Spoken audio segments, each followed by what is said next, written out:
Friends, स्वागत है आपका मेरे यूट्यूब चैनल में। अगर आप छत्तीसगढ़ अनुरेखा यानी कि टेसर भर्ती 2026 की तैयारी कर रहे हैं तो आज का वीडियो काफ़ी इंपॉर्टेंट होने वाला है। आज के इस वीडियो में जो है हम सामान्य हिंदी के इंपॉर्टेंट जो क्वेश्चंस है इसमें हम देखने वाले हैं। ये आपके एग्जाम्स के लिए काफ़ी हेल्पफुल आपका होने वाला है। तो चलिए बिना किसी देरी के आज का जो वीडियो है शुरू करते हैं। वीडियो को आपको अंत तक देखते रहना है, चैनल पर नए जरूर आपको सब्सक्राइब कर लेना है। चलिए पहला क्वेश्चन यहाँ पर देखते हैं।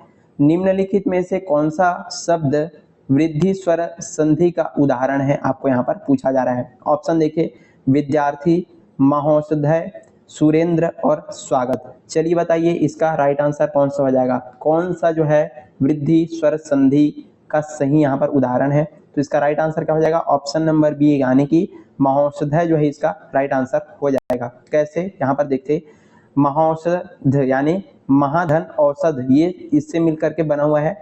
और वृद्धि स्वर संधि के नियम से यदि हम देखें तो जब भी जो है आ और औ मिलता है तो ये कौन क्या बन जाता है, औ जो है बन जाता है। जबकि विद्यार्थी में कौन सा संधि होगा, दीर्घ स्वर संधि। सुरेंद्र में गुण स्वर संधि और स्वागत में जो है आपका यन संधि होगा। तो इसी तरीके से पूरे क्वेश्चंस को हम व्याख्या के साथ समझने वाले हैं ताकि आपका जो पूरा कॉन्सेप्ट है क्लियर हो जाए। और सारे के सारे क्वेश्चन पूछे जाने वाले क्वेश्चन हैं और काफी इंपॉर्टेंट क्वेश्चन होने वाले हैं। अगला क्वेश्चन देखिए, कवियत्री शब्द का शुद्ध वर्तनी रूप जो है कौन सा होगा, यहाँ पर आपको पूछा जा रहा है। देख सकते हैं कवियत्री, कवियत्री, कवियत्री या फिर कवियत्री। चलिए बताइए कौन सा जो है इसका राइट आंसर हो जाएगा, कौन सा जो है शुद्ध वर्तनी इसका हो जाएगा। तो इसका सही आंसर हो जाएगा ऑप्शन नंबर बी यानी कि कवियत्री जो है इसका सही आंसर हो जाएगा।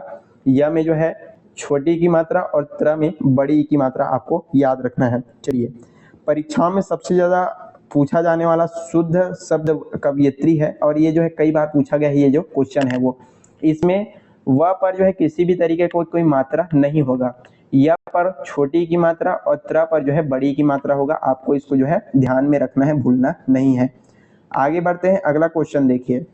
आसमान पर चढ़ाना इस मुहावरे का सही और सटीक अर्थ क्या है, आपको यहाँ पर बताना है। आसमान पर चढ़ाना, ऑप्शन देखिए, बहुत अधिक प्रशंसा करना, अत्यधिक अभिमान करना, कठिन कार्य के लिए प्रेरित करना या फिर बहुत शोर करना। चलिए बताइए इसका राइट आंसर क्या हो जाएगा।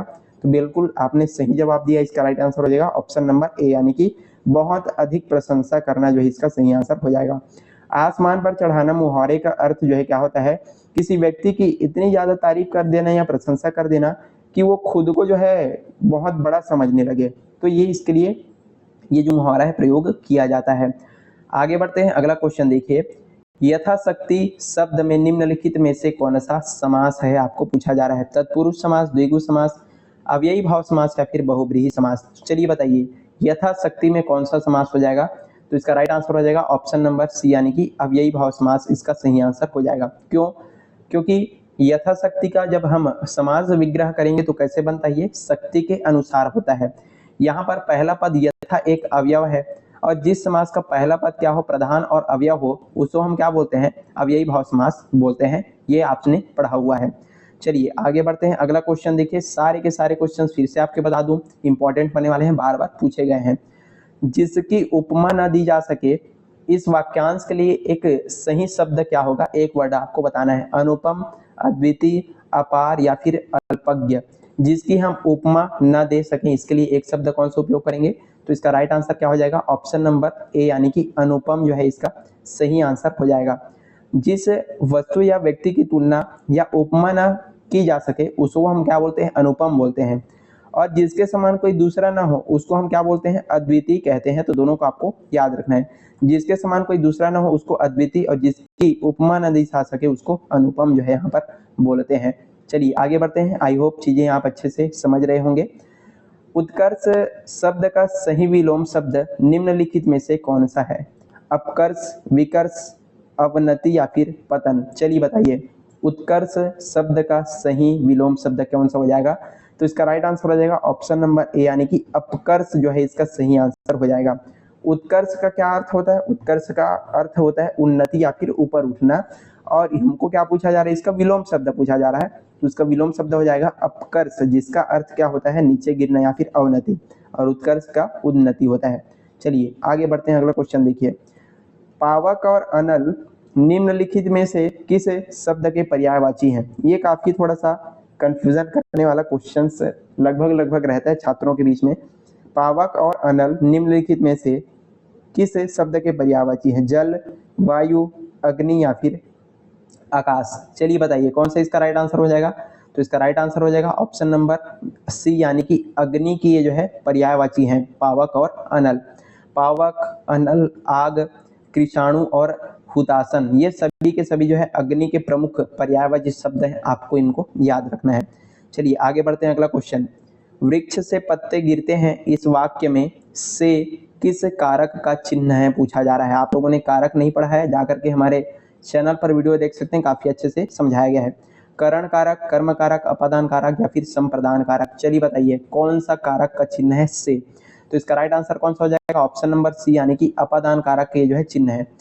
जहां पर किसी वस्तु या किसी स्थान या व्यक्ति से अलग होने का भाव होता है ना, वहां पर आपका अपादान कारक होता है। यहाँ पर क्या बोला जा रहा है? पेड़ से जो पत्ता है वो अलग हो रहा है ना, इसी कारण से यहाँ पर आपका अपादान कारक हो जाएगा और इसका विभक्ति चिन्ह होता है से, आपको याद रखना है। अगला क्वेश्चन देखिए, लंबोदर शब्द में कौन सा समास पाया जाता है? तत्पुरुष समास, बहुब्रीहि समास, द्वंद्व समास या कर्मधारय समास। तो लंबोदर में कौन सा समास हो जाएगा? ऑप्शन नंबर बी, यानी कि बहुब्रीहि समास इसका राइट आंसर हो जाएगा। क्यों? लंबोदर का यदि हम समास विग्रह करते हैं तो कैसा होगा? लंबा है उदर, यानी पेट जिसका, किसका पेट जो है लंबा है? तो गणेश जी का। जहां पर कोई भी पद प्रधान नहीं होता बल्कि किसी तीसरे की ओर संकेत किया जाता है, इशारा किया जाता है, वहां पर आपका बहुब्रीहि समास होता है, आपको याद रखना है। चलिए आगे बढ़ते हैं। अगला क्वेश्चन देखिए, 10 नंबर क्वेश्चन है, निम्नलिखित में से कौन सा शब्द तद्भव शब्द है? तद्भव और तत्सम। तद्भव पूछा आपको यहाँ पर जा रहा है, अग्नि, हस्त, आम्र और आग। तद्भव कौन सा हो जाएगा? जो कि संस्कृत से परिवर्तित होकर के हिंदी में आ रहे थे उनको तद्भव बोलते हैं, और जिनका हम संस्कृत से ज्यों का त्यों जो है प्रयोग करते हैं उसको तत्सम कहा जाता है। तो इसमें तद्भव कौन सा हो जाएगा? ऑप्शन नंबर डी, यानी कि आग जो है इसका सही आंसर हो जाएगा। आग एक तद्भव शब्द है जो संस्कृत के अग्नि से परिवर्तित होकर के आया है, बदल करके आया है, जबकि अग्नि, हस्त और आम्र ये सारे के सारे आपके तत्सम शब्द हो जाएंगे, आपको ध्यान में रखना है। चलिए आगे बढ़ते हैं। उससे पहले अभी तक आप वीडियो पर हैं और चैनल सब्सक्राइब नहीं किए, जरूर सब्सक्राइब कर लीजिएगा, क्योंकि बेहतरीन जो तैयारियां हैं आपका इस चैनल पर करवाया जाता है। तरणी और तरणी शब्द युग्म का सही अर्थ भेद क्या होगा? चलिए बताइए, ये भी काफी इंपॉर्टेंट क्वेश्चन है और बच्चे इसमें जो है घूम जाते हैं। सूर्य और नाव, नाव और सूर्य, युवती और नदी, तिनका और लहर। चलिए बताइए इसका राइट आंसर कौन सा हो जाएगा? तो इसका सही आंसर हो जाएगा ऑप्शन नंबर ए, यानी कि सूर्य और नाव। तरणी यानी कि जो छोटी ई की मात्रा लगी हुई है उसका अर्थ होता है सूर्य, बड़ी ई की जो मात्रा लगी हुई है तरणी में उसका अर्थ होता है नाव। श्रुति सम भिन्नार्थक शब्दों में छोटी की मात्रा तरणी का अर्थ सूर्य होता है, बड़ी मात्रा वाली तरणी का अर्थ नाव होता है, आपको भूलना नहीं है। आगे देखते हैं, वह कल रायपुर जाएगा, इस वाक्य में वह किस प्रकार का सर्वनाम है आपको पूछा जा रहा है? निजवाचक सर्वनाम, निश्चयवाचक सर्वनाम, पुरुषवाचक सर्वनाम या फिर संबंधवाचक सर्वनाम। चलिए बताइए, वह कल रायपुर जाएगा में वह किस प्रकार का सर्वनाम है? इसका राइट आंसर हो जाएगा ऑप्शन नंबर सी, यानी कि ये जो है आपका पुरुषवाचक सर्वनाम हो जाएगा। कैसे? तो वह जो है यहाँ पर अन्य पुरुष सर्वनाम है, बोलने वाले के लिए, सुनने वाले के लिए या किसी तीसरे व्यक्ति के लिए जिन सर्वनामों का प्रयोग किया जाता है वहां पर कौन सा होता है? आपका पुरुषवाचक सर्वनाम होता है, इसको भी आपको याद रखना है। अगला क्वेश्चन देखिए, अनुराग शब्द का सही विलोम शब्द क्या होगा? प्रेम, विराग, नफरत या फिर वैराग्य। तो ये तो काफी इजी क्वेश्चन है, इसका राइट आंसर कौन सा हो जाएगा? ऑप्शन नंबर बी, यानी कि विराग जो है इसका सही आंसर हो जाएगा। अनुराग का अर्थ क्या? किसी के प्रति प्रेम या फिर लगाव होता है। इसका विलोम शब्द हमको पूछा जा रहा है तो इसका विलोम शब्द हो जाएगा विराग, जिसका अर्थ क्या? उदासीनता या फिर लगाव न होना होता है। आगे बढ़ते हैं। अगला क्वेश्चन, अंगूठा दिखाना मुहावरे का सही अर्थ क्या है? चिढ़ाना, इनकार करना, अंगूठे की चोट दिखाना, मदद करना। तो अंगूठा दिखाना इसका सही अर्थ क्या हो जाएगा? इनकार करना। ऑप्शन नंबर बी इसका राइट आंसर हो जाएगा। जब एन वक्त पर किसी काम के लिए हम साफ मना कर देते हैं या कोई व्यक्ति हमको मना कर देता है तो वहां पर अंगूठा दिखाना इस मुहावरे का प्रयोग किया जाता है। चलिए आगे बढ़ते हैं। अगला क्वेश्चन, शुद्ध वर्तनी का चयन कीजिए, निम्नलिखित में से कौन सा सही लिखा गया है आपको बताना है? उज्ज्वल, उज्ज्वल, उज्ज्वल और उज्ज्वल, कौन सा सही लिखा गया है? तो इसका राइट आंसर कौन सा हो जाएगा? ऑप्शन नंबर बी, यानी कि उज्ज्वल जो है आपका सही आंसर हो जाएगा। देख सकते हैं शुद्ध वर्तनी, उज्ज्वल। उज्ज्वल की शुद्ध वर्तनी में 2 बार क्या आएगा, आधा ज और उसके बाद पूरा जा का प्रयोग होता है और इसका सही संधि विच्छेद कैसा होता है, उत धन ज्वल जो है इसका सही संधि विच्छेद यहाँ पर होता है। चलिए कुछ ही क्वेश्चंस और बचे हैं हमारे।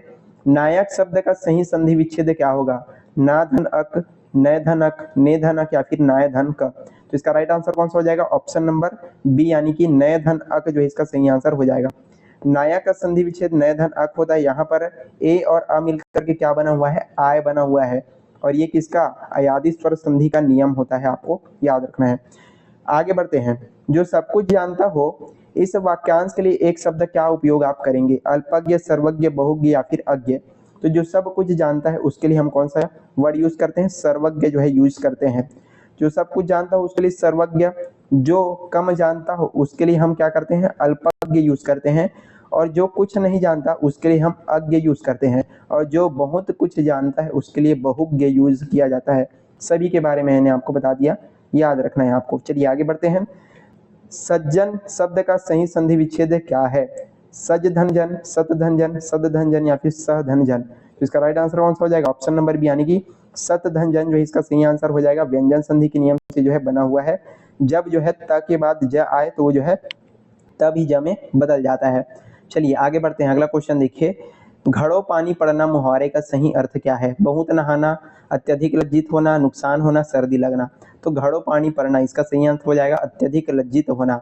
घड़ों पानी पड़ना मुहावरे का सही अर्थ होता है किसी बात या हरकत के कारण अत्यधिक लज्जित या फिर शर्मिंदा हो जाना। ऑप्शन नंबर बी इसका राइट आंसर हो जाएगा। चलिए अगला क्वेश्चन देखिए, 10वीं शब्द संज्ञा के किस भेद के अंतर्गत आता है, व्यक्तिवाचक संज्ञा, जातिवाचक संज्ञा, भाववाचक संज्ञा या फिर समूहवाचक संज्ञा। 10वीं शब्द, तो इसका राइट आंसर कौन सा हो जाएगा, इसका राइट आंसर हो जाएगा ऑप्शन नंबर ए यानी कि व्यक्तिवाचक संज्ञा के अंतर्गत जो है आता है। आपको हमेशा याद रखना है, जब भी दिन, महीने, त्योहार और तिथियों के नाम यदि दिखे तो आपको समझ जाना है ये आपका व्यक्तिवाचक संज्ञा होगा और इसी के अंतर्गत जो है आता है। ये किसी विशेष तिथि को यहाँ पर दर्शाते हैं। और यहीं पर आज का हमारा जो वीडियो समाप्त होता है। हमने काफ़ी बेहतरीन इंपॉर्टेंट हिंदी के एमसीक्यू आपके एग्जाम्स के लिए बता दिए हैं। आई होप आपको सारी चीज़ें अच्छे से समझ में आ गई होगी। वीडियो पसंद आया तो लाइक करना, ज़्यादा से ज़्यादा शेयर करना, चैनल पर नए हैं तो जरूर और आपको सब्सक्राइब कर लेना है, क्योंकि आपके एग्जाम्स के तक सभी विषय के आपके जो वीडियोस हैं आने वाले हैं। ये हमारा हिंदी का पहला वीडियो आपका होने वाला है। तो चलिए पढ़ते रहिए, तब तक के लिए धन्यवाद।